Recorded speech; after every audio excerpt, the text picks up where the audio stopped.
Hey guys, what's up? It's me, Thomas. Tonight, back here with Green Scorpion. Today's video is called the Top 10 Video Game Aeromancers. Don't know what that means? Basically, those who can control the wind. So yeah, basically they're focusing on the speed, multiple hits, you know, usual. I wonder how many ninjas we'll see on here. Well, let's hop in and find out. Be sure to like, subscribe for more. Hope you enjoy. Let's check it out.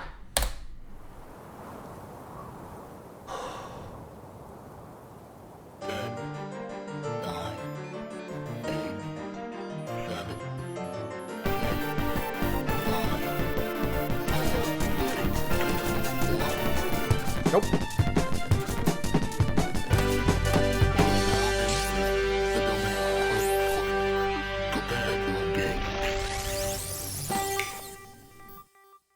Let's do it.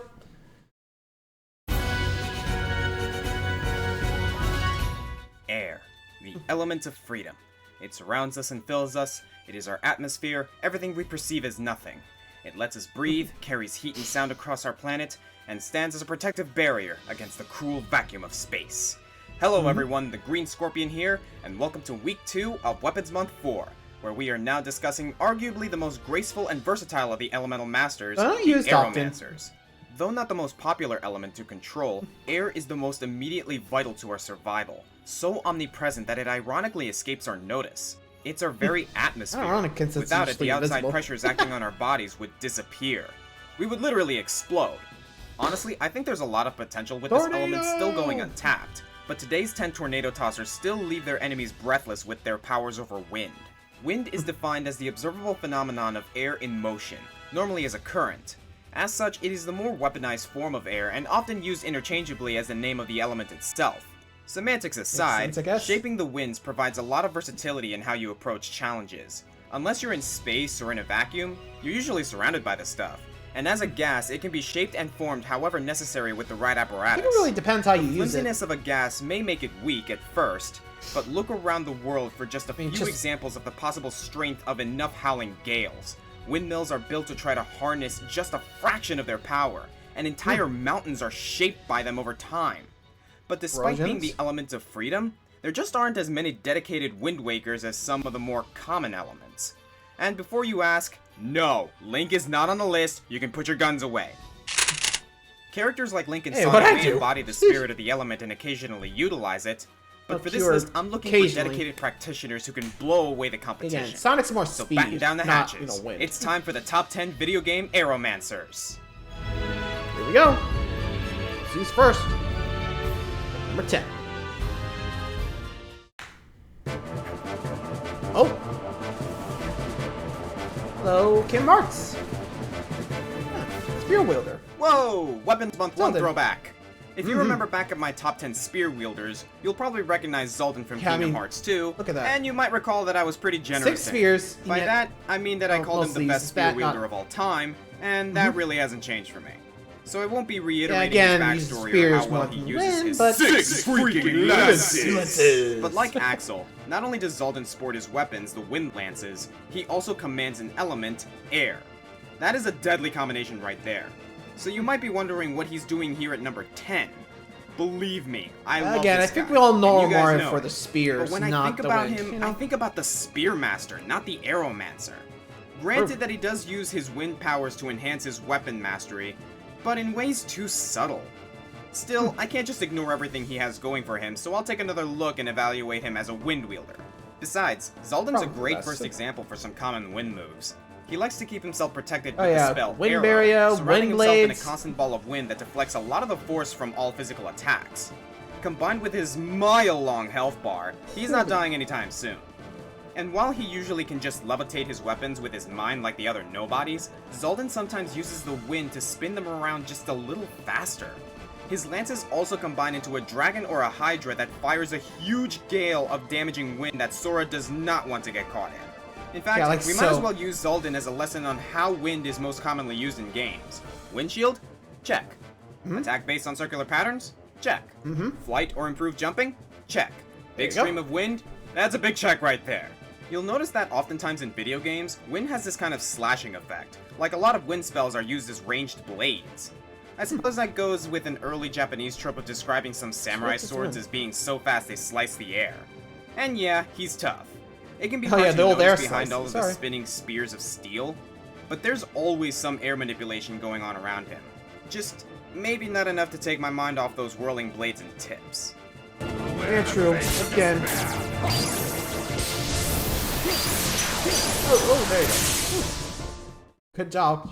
Despite it being one of the four main fire elements, you don't see a ton of wind magic in fantasy games. Most RPGs stick to the Fair. elemental trinity, fire, ice, and fire, electricity. That always made Fire Emblem Or interesting sometimes to me. earth, depending on the There, game. magic is often divided into light, dark, and anima, aka elemental magic. And anima is further split into thunder, fire, and wind. While in the GBA games, all you needed was Lud or Eric to master all three of those, the GameCube title shook things up slightly by subdividing mages into even deeper specialization. That's where we find Soren, who starts off Path of Radiance as a wind mage. He's also what's known in Tellius as a Branded, son of both a Bjork, or a regular human, and a Laguz, or shapeshifter.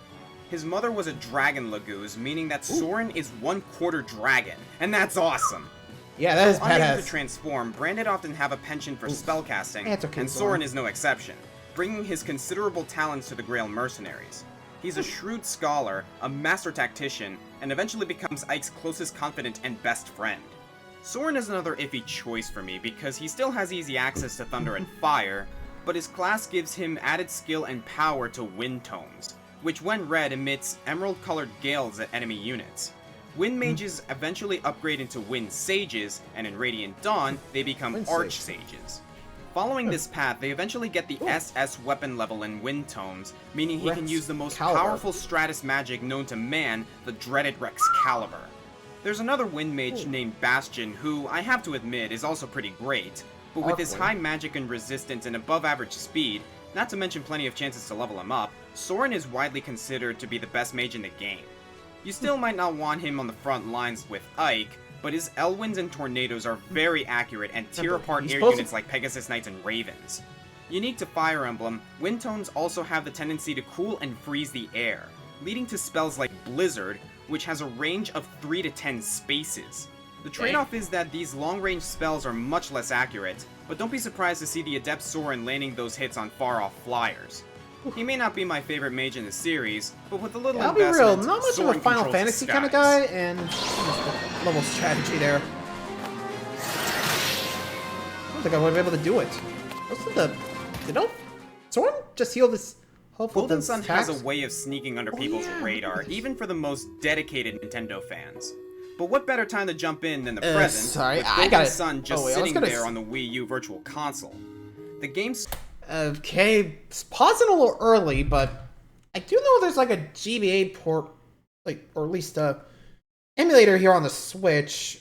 Just seeing if it came out yet, but I don't think so, but I can always check later. Sorry, but I mean, I do remember there was one going to be coming out soon, but I don't know when. I mean, I don't think it's been updated yet, but anyway, back to it. Stars 4 young adepts, warriors with psychic powers augmented by adorable creatures called Jinn. Jinn come in Basically 4 elemental types, sages, as do our 4 heroes. That brings us to Ivan, the Jupiter Adept. Traveling with his adopted father, Ivan is charged to keep hold of a sacred artifact, the Shaman's Rod, a treasure that is almost immediately stolen from him. His adopted father is also kidnapped by brigands, and Ivan joins the party to help them in their world-saving mission and, hopefully in time, straighten out this business with the rod. It turns out that those two goals are not entirely unrelated. The Jinn system in Golden Sun is pretty innovative and allows for a lot of customization through combining different elements. But for the sake of the countdown, let's go with Ivan's optimized class, Windseer. Ivan is the party's black mage with very high magic stats but abysmally low attack, defense, and HP. But even though a stiff breeze can knock him over, he can dish out tenfold what he can take. This means whirlwinds, tornadoes, and... Plasma? That's lightning. Right. In Golden Sun, thunder and lightning are filed under wind. That makes sense. Jupiter Adepts can manipulate the air to create low-pressure systems that eventually create storms. Oh, and Jupiter is the Roman equivalent to the Greek god Zeus. I see what you did there, Camelot. Thunder. As much sense as it makes, though, it means that a lot of Ivan's attacks are electrical, and that's a bit of a negative for me. Even though it's a cool and unique application of aeromancy, it's just... Well, I might be talking more about lightning this month, so I'm not really awarding too many points for lightning. Don't worry, Electromancers are coming Ivan's up. one of the best in the early game for clearing mobs, since his high magic lets him cast synergies faster than his fellow party members. And by meeting with his long-lost sister Hama, Ivan can discover a hidden Jupiter ability, the ability to read the wind and predict the future. He can even use this ability to cast Reveal and find hidden objects in dungeons. With utility and power, Ivan is a gale force to be reckoned with. If he would just stop dying. Like so. Someone get this guy some power bread. I think I would have just gone with the, you know. I think I would have just gone with, you know, just gone with a better armor. Oh, Hamlin. No. I wish and you wish. I would have loved to talk about Talon from Soul Calibur. I really would have. She's adorable and she's a priestess of wind, but when you really look into the moveset, well, I can't find any actual wind powers happening. Maybe in cutscenes or in the lore, but this is a fighting game. Why can't you bring this stuff into combat? Well, it's not perfect, but I found a replacement. Nanase from Under Night and Birth.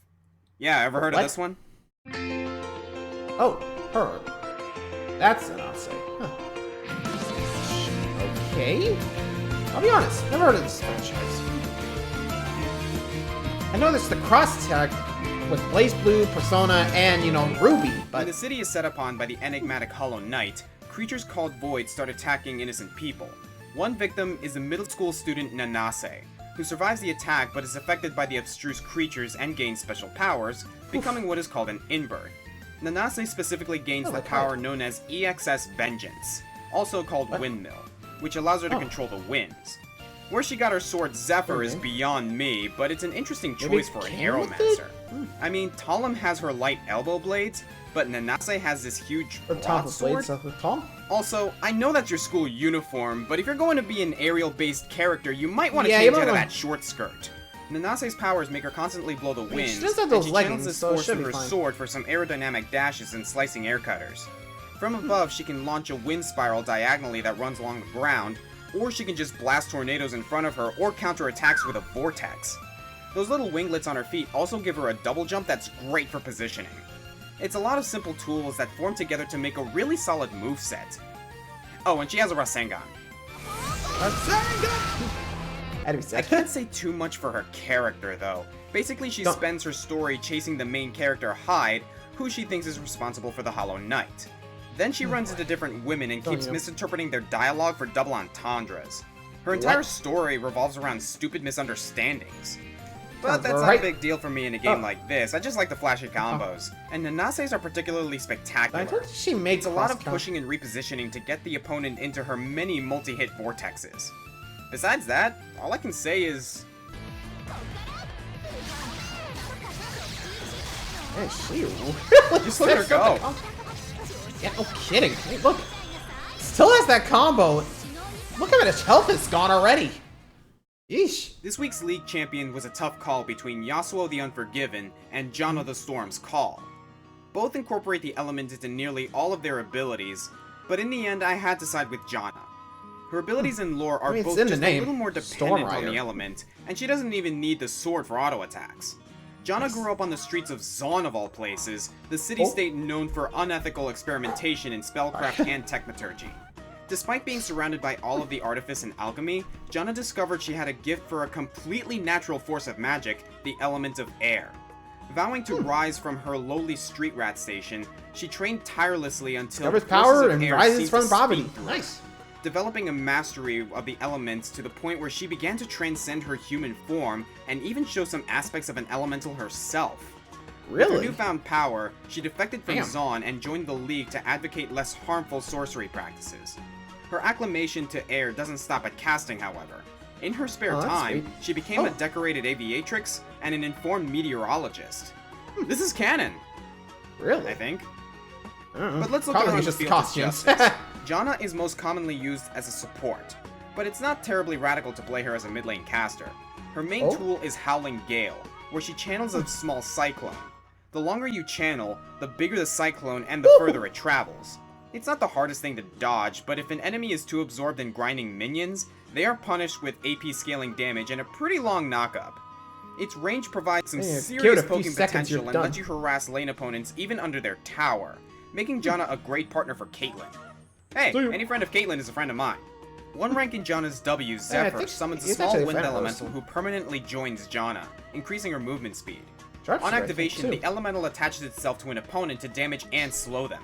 Her E is a wind shield that not only shields turrets, but it can also protect and increase the movement speed for an ally. This stacks with her passive Tailwind, an aura that speeds up nearby allies moving towards her. You'll notice a theme of movement with this set.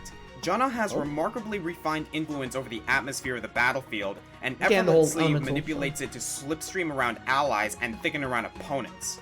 It's a very Just subtle like the but wind. extremely effective use of aeromancy in battle. But her ultimate, Monsoon, takes all of that precision and just throws it out the window. Is the enemy So team really well silly. positioned? Well, just get in Not there and anymore. pop your ultimate to send them flying every which way.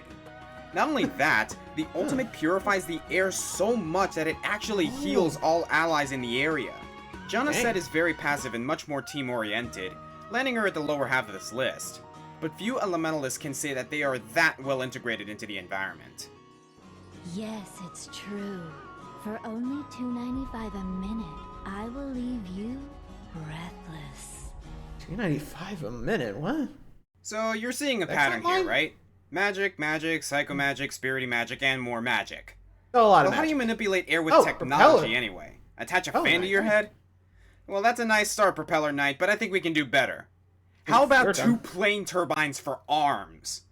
Your life ends Oh, here. hello, I Mad don't think World. there's a character that better sums up Mad Frederick World than von Herr Frederick von Twirlenkiller. Well, I mean, okay. his name is Herr Frederick von Twirlenkiller! Schnell! Mad World is Damn. a twisted television program called Death Watch, in which the producers besiege an unsuspecting city, drop weapons all over the place, and offer the civilians money to kill each other in the most bombastic display possible. A naval captain made the mistake of sailing too close to one of these cities, possibly trying to intervene in the games, and he was boarded by contestants who mutilated him and had him rebuilt as a hell-gassed cyborg. Yeah, money well spent! His biceps Pretty could much. literally power a 947, Poor but Baron. instead they're used to dominate Berrigan City until Jack Kamen rides in to take him down. Twirling Killer intercepts him on the overpass and blocks his way by producing twisters in quick succession. These twisters can fling Jack like a hacky sack, but what's even more perilous are the cars and crates being constantly thrown about. Even if Jack can navigate around them, Twirling Killer's still no slouch. The dude must lift. He has no trouble fighting hand-to-hand with what are clearly tons of metal, spinning No himself kidding. around and even dishing out wind What do you think punches. the... He can like, even ride Mario his was tornadoes treating him and with? lift Jack and himself 30 feet in the air. And even when Jack cuts one of his hands off, he's good. He just keeps going. Just a flesh wound. According to the announcers, this guy's been in Death Watch for some time, maybe not as a reigning champion, but as a survivor. Kreese Creeley himself was a former Death Watch competitor, but mentions that Twirling Killer once collapsed one of his lungs. Damn. Also, he apparently plays bass for a band called the Windbreakers. Again, do you really how? trust those guys? I know he's got fingers, but... Howard? Kreese? Anyone? Nope. I would have No. loved to see this guy in Anarchy Reigns, but seeing that he's now a twirling smoothie, I don't think we can expect much. him back anytime soon. Twirled by his own Then propellers. again, if Rinrin and Black Baron get a pass, why not give the Cyborg another spin? Everybody get his ass kicked by Jack, raise your hand. Oh wait, he can't raise his hand, can he? There's See ya. Gone tomorrow. Fucking weak. Howie Other Mandel? guy's gonna love this. Oh, hello, Storm Owl.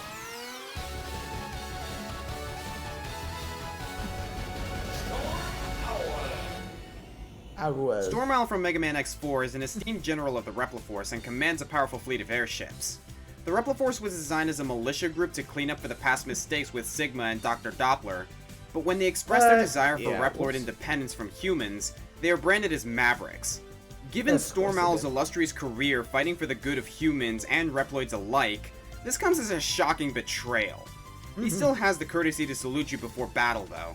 And I love how his fatigues are mixed with his owl look. Probably one of the best visual designs of the X series. When his ships and his laser cannons fail him, Storm Owl relies on his technological manipulation of the air, or as I like to call it, cyber air, as it has this matrixy pretty green much. tint to it. He starts with the best windshield on the list. Sure, Janna's Eye of the Storm can reduce damage, but Owl's shield makes him invincible unless you have the one weapon that trumps him. He keeps it on most of the time, leaving only a small window of vulnerability between attacks. Yeah. With his safety Hence pretty another much reason why assured, you gotta make he sure you fires have orbs your of cyber right air, elemental usually in weapon. sets of 4, that home in on their target. He's also got some cyclones that can cover half the screen at a time, and a windmill attack that shoots continuous orbs in 4 directions at a time. If you're going to challenge him without the aiming laser, you'll have to stay light on your feet. My only question is, how the hell is he controlling all of this wind? I'm sorry, I need to know these things. I know it's technological, but what's the analog here? Is he a weather machine? Are there metal particles in the air that he can magnetize? I don't see the giant turbines on him, so if it's not magic, what is it? Nanomachine. A machine, son. Nobody asked you, Armstrong. Wouldn't be surprised if it was.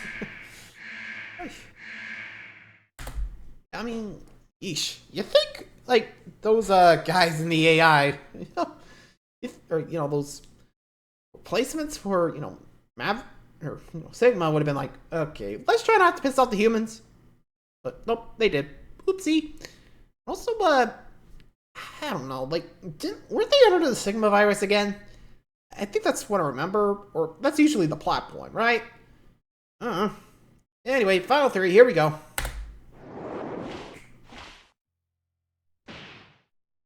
Coming in at number 3, we have... Oster? What? You forgot one? What are you doing? Comic, you in there? No, I'm not coming out. Dude, I need the script for number 3. You said you were writing this. I can't. They'll yell at me. What do you mean yell at you? The Warcraft fan base. Oh Dude, boy. Is it Dota? I barely even played WoW. All I played was Warcraft 3 and Dota 1. Yeah, well, that makes 2 of us. I thought if I started using Warcraft characters, it would make the fan base happy. I thought they'd appreciate me trying to write something different, but all they did was get mad because I put him too low. Well, we did put him below Jace, and Mario was number 1. Of course people were pissed. Well, if they think we put the characters too low, they don't get Warcraft characters. Well, we can't just throw Valeria out. We've already established that we've played the games, and if we just ignore them, it's only gonna get worse. Do I have to do the lore again? No, I think they got it. Okay, I'll write a Warcraft entry. Just promise they won't yell at me in the comments. Comic, we're aspiring video game journalists. Sure, they're always gonna yell. So, yeah, Valeria Windrunner. Hey, Windrunner. A captain in the Alliance and eldest of the Windrunner sisters. You might recall her from my top 10 archers.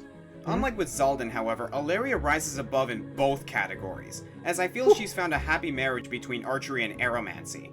This served her well during her command in the Second War against the Orcs. Not only did her elven traits help her hear enemy placement on the winds and plan strategies, her magic let her fire arrows with better distance, accuracy, and power.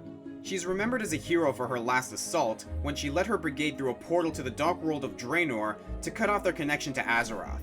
With victory achieved and Draenor falling apart, her only escape was through another dark portal leading to... well, no one really knows where. She's presumed dead, but never forgotten. She's memorialized in the form of a statue in the Valley of Heroes, and a DLC commander in Hearthstone. Of course, my personal experience with the Windrunner was in Dota 1, back when it was just a mod of Warcraft 3. I've mentioned these skills before, but most involve enchanting arrows with wind magic. Shacklebolt fetters a target to another enemy or a tree by pinning them with a solid strand of air. Yeah, try wrapping your head around that one. Power Shot puts the wind behind the arrow to drive it for miles, destroying enemies and trees alike. Like Ashe's ultimate from League of Legends, but as a basic spell.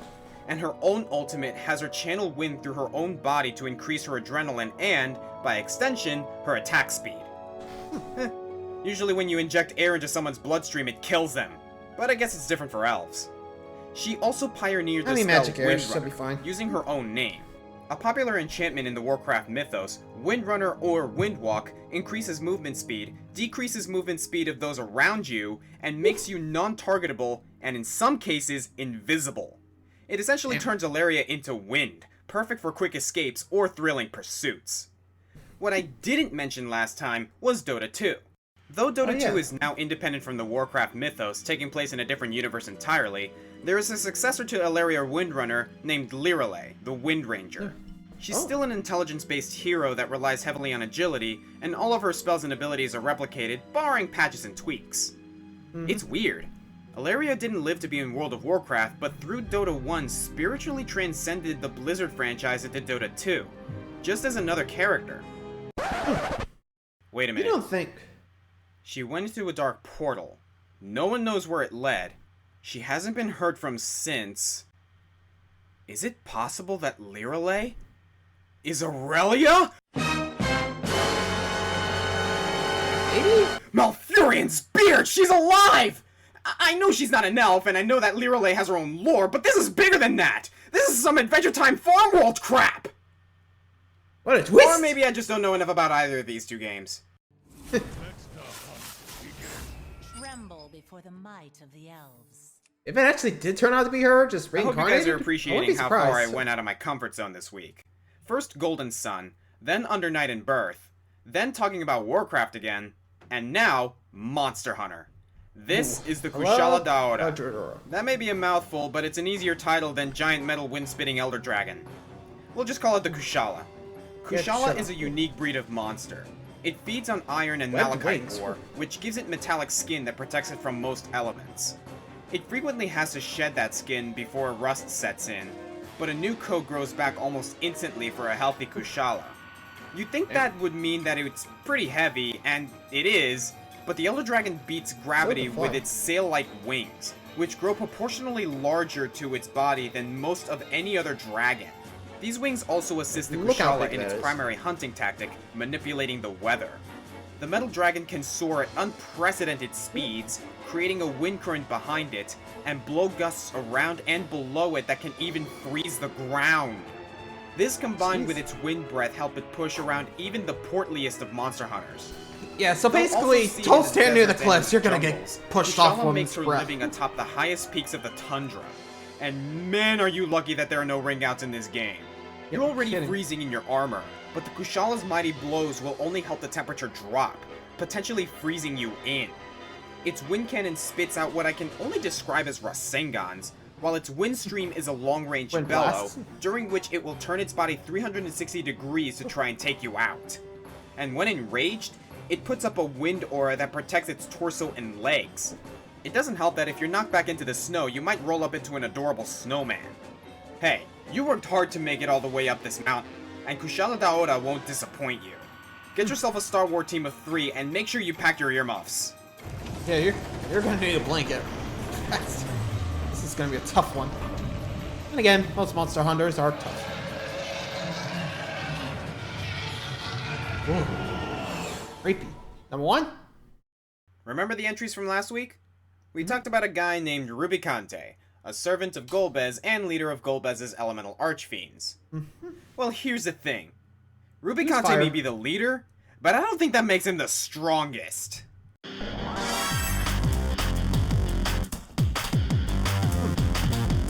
Propecia. She using her hair as a tornado? The Archfiend of Wind, Barbaricia, takes the appearance of a giant woman with blonde Rapunzel-like hair.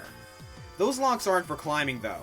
With a quick whip of her head, her hair swirls around her into a nearly impenetrable tornado, behind which she wrecks stratospheric fury unlike anything the world has ever jump seen. attacks work. The name actually is borrowed from a demon in Dante's Inferno, which had a notably unkempt beard. The name is a combination of the Latin word ricia, meaning curly, and barbar, meaning beard, or, with respect to our aerodynamic archfiend, hair. Though curly in this case could better be translated as violently whirling. Golbez keeps Barbaricia as one of his most trusted protectors, naming her the Empress of Winds and tasking her to guard the main base of operations, the Tower of Zot, with her posse, the Mages Sisters. When the sisters fail, however, Barbaricia puts her own spin on the fight with the aforementioned impenetrable hair tornado. L'Oreal! Because she'll kill you! On the surface, her mane might seem a lot like Rubicante's cape, and they do have some similarities in their defensive she's related to Shantae in some way. Unlike Rubicante, though, Barbaricia doesn't just arbitrarily lower her shield, and she has no trouble hitting you at full power with physical or magical attacks, whether shielded or not. If she puts up her hair, you have to make her put it down. In tornado form, she counters all physical attacks with strong physical blows, or Maelstrom, which hits all party members and reduces their HP to the single digits. Always keep a healer ready for an oncoming Maelstrom. If you don't heal your party members fast enough, she'll finish you off with a few well-placed kicks. So, an unbreakable defense and a devastating offense. How do you stop this Remember, girl? you got it jumped. Well, she doesn't have any magical resistances aside from the predictable immunity to Quake, so black magic would be a good bet. If you had any black mages in the party! The first time you fight her, Tella, Rydia, and Palom are all woefully absent from the party.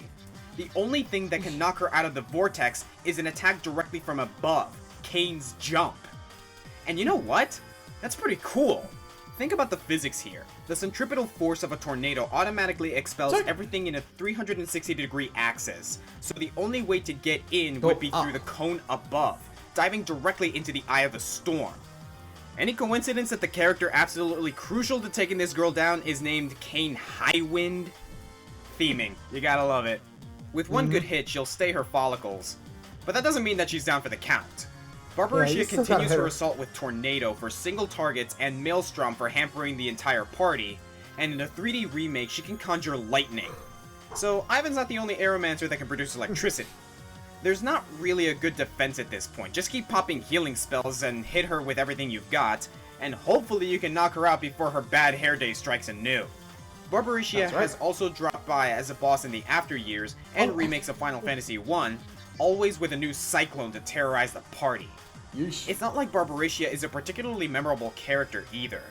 But all of these years later, I still remember this boss fight from Final Fantasy IV, even back when it was Final Fantasy II. It forced me to think differently, time myself around the active time battle system, and keep cures ready for a hurricane to hit me at any second. And when every attack I made glanced off of her and knocked Cecil on his armored behind, it forced me to think more creatively, as much about solving a puzzle as defeating a boss. It helped that jump was one of my favorite abilities in the game, but when I made the right move and I saw that stupid shield come down after my third attempt at the battle, I was pretty excited.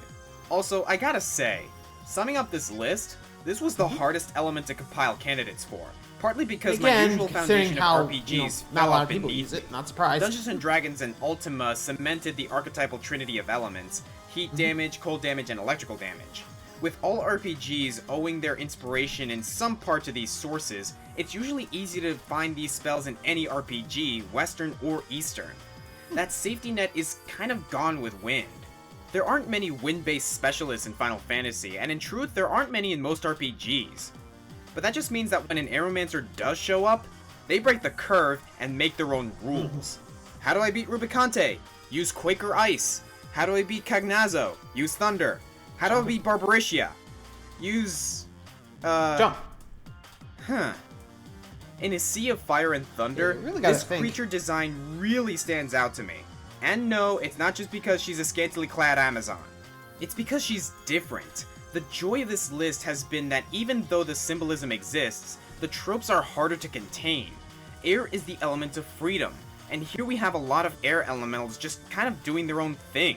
There's endless possibilities with something as formless as air. They pour over their magic tomes, improve their aim, they strap turbines to their arms. When their opponents face them, their first thought isn't, okay, another Aeromancer. It's, whoa, how the heck do I fight this? It's that level of creative versatility that makes this list one of my favorites to date. And I'm happy to name Barbariccia the #1 greatest Aeromancer in video games. I am the Green Scorpion, and I'll see you next week.